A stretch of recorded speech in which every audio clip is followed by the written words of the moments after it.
Welcome back, hackers. I'm Rootmancer. Today on PortSwigger, we crack a login with SQL injection, commenting out the password check to log in as administrator with no password at all. No wasted time, let's begin. First, I head over to my account to bring up the login form. Let me try the obvious one. Admin and admin. Nope, those creds get rejected. So let's poke at the field itself.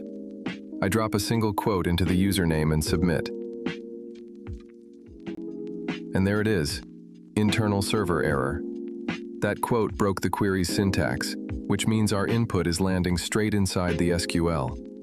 Now let's turn that into a login. In the username, I type administrator, then a single quote, then a double dash. The quote closes off the username, and the double dash comments out everything after it, including the password check. So the database just logs us in as administrator and never even looks at the password. And we're in. Lab solved.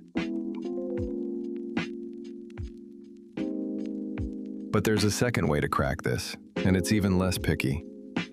The first time, administrator's single quote double dash worked because I already knew the username was administrator.